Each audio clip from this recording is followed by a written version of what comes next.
ओम शांति।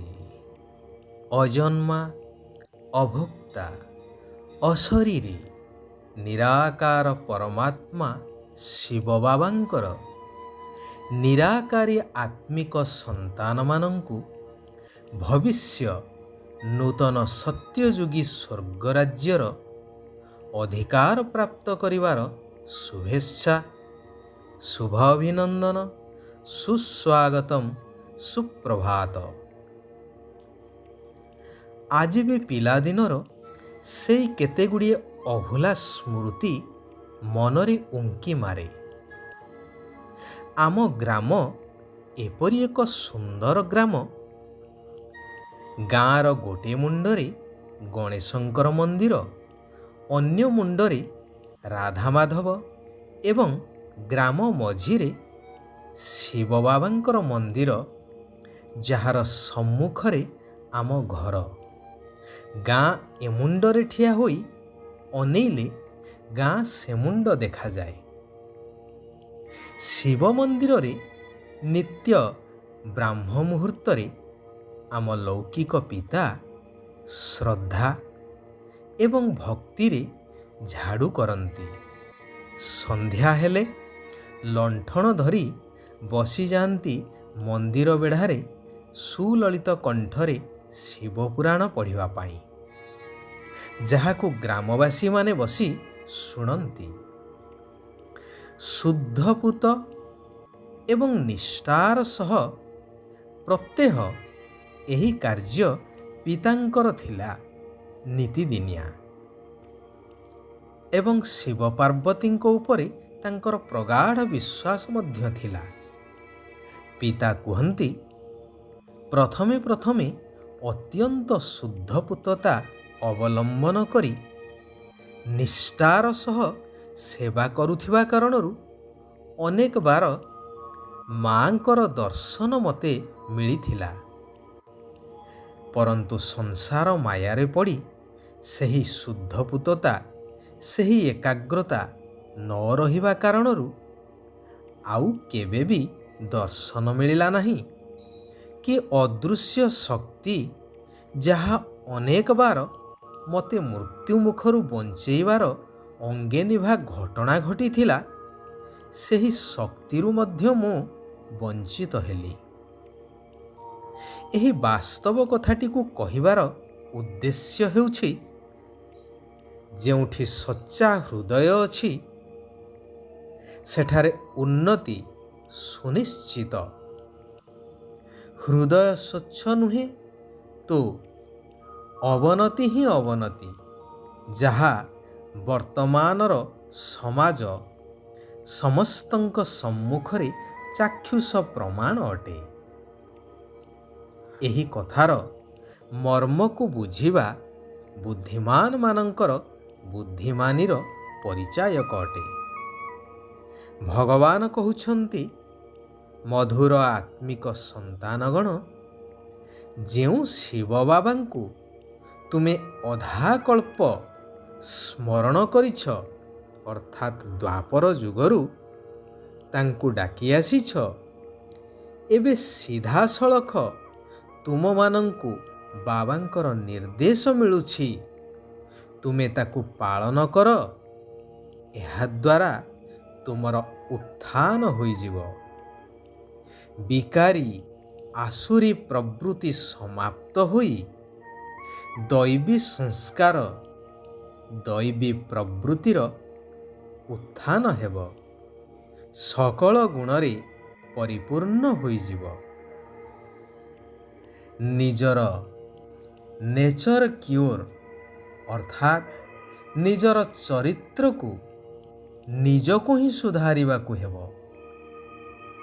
एकमात्र शिव बाबांकर स्मृति रे रहिबा द्वारा एवं स्नेहर सहित ईश्वरीय यज्ञर सेवा करिबा द्वारा चरित्रर सुधार होइथाए। एहा मध्य संपूर्ण विज्ञान सम्मत। जोगरे रहिबा द्वारा आत्मा निरोगी होइथाए। सेवा करिबा द्वारा ଅପାର ଖୁସି ବା ଆନନ୍ଦ ପ୍ରାପ୍ତ ହୋଇଥାଏ। ଯୋଗ ଅର୍ଥାତ୍ ନିଜକୁ ଦେହଠାରୁ ଅଲଗା ଜ୍ୟୋତିର୍ବିନ୍ଦୁ ଆତ୍ମା ନିଶ୍ଚୟ କରି ନିରାକାର ପରମାତ୍ମାଙ୍କୁ ସ୍ମରଣ କରି ଚାଲିବା। ଯେଉଁମାନେ ଯୋଗ ଏବଂ ଈଶ୍ୱରୀୟ ଜ୍ଞାନର ସେବାରେ ବ୍ୟସ୍ତ ରହିଥାନ୍ତି, ସେମାନଙ୍କର ନେଚର ବା ଚରିତ୍ର ବଦଳି ଯାଇଥାଏ। ଗାୟନ ଅଛି ନା, ବହୁତ ଗଇ ଥୋଡ଼ି ରହି तूने रात गवाई सोए के दिवस गवाई खोए के। अर्थात अज्ञान रूपक अंधकार भितरे सत्यर संधान करी करी समय केवल अतिबाहित हेबाटा जहा सार हिछि। पोथी पढ़ते पढ़ते धोती मरम न जाने कोई।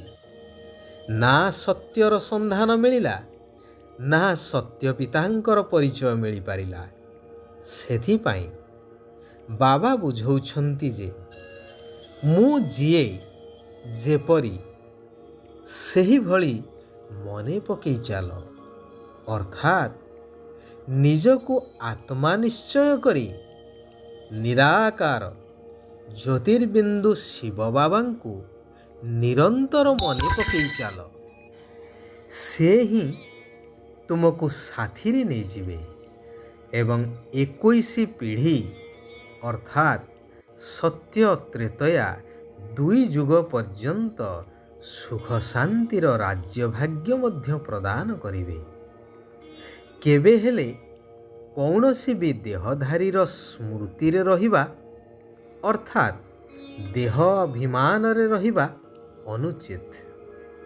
जेहेतु वर्तमान एई पुरुणा देहर दुनिया वस्तु वैभव सबु किछि विनाश हेबाकु जाउछि। तेणु एथिरु बुद्धि को हटाई एक निराकार सद्गतिदाता परमात्मांक सहित बुद्धिर जोग को लगाई रखिबा दरकार। सद्गुरु परमात्मा पितांकर केबे हेले निंदा करिबा उचित नुहे। गायन अछि ना, सद्गुरुंकर निंदुक को केउठारे मध्य जागा मिली न थाए। जदि कहार कल्याण करुछ तेबे मु एहार कल्याण कली एही भली अहंकार रे आसीबा उचित नुहे। कारण करेइला बाला तो जणे, तेणु तांकरी स्मृति रे रहिबा दरकार। बाबा कहउछंती अमृत बेला बा ब्राह्म मुहूर्त रे 3टी बिंदुर तिलक लगेई रहिबा दरकार। काहींकि कणर हलचलरू मध्य मुक्त अचल आउ अटल हेबा दरकार। 3टी बिंदु हेउछि आमे आत्मा माने हेउछु बिंदु, परमात्मा शिव बाबा मध्य बिंदु एवं जहा सबु होई जाइछि बा हेउछि किछि भी नुआ नुहे। तेणु सेथिरे मध्य फुल स्टॉप अर्थात बिंदु एही स्मृति रे सर्वदा रहिबा दरकार। जहा हेबार थिला ताहा हेउछि। निजे साक्षी हेई केवल देखी चाल एवं आगकू बढ़ी चाल। जदि परिवर्तन शक्ति द्वारा व्यर्थ संकल्पर प्रवाहर शक्ति को समाप्त करिदेव तेबे सदा समर्थ होई जीव। अच्छा, आजी पाई एइठारे आमे माने विराम नेबा। पुनश्च आसंता काली आमे माने एकत्रित हेबा सेही कल्याणकारी पितांकर आउ किछि कल्याणकारी महावाक्य को ଆଲୋଚନା କରିବା ପାଇଁ। ଓମ୍ ଶାନ୍ତି। ଓମ୍ ଶାନ୍ତି। ଓମ୍ ଶାନ୍ତି।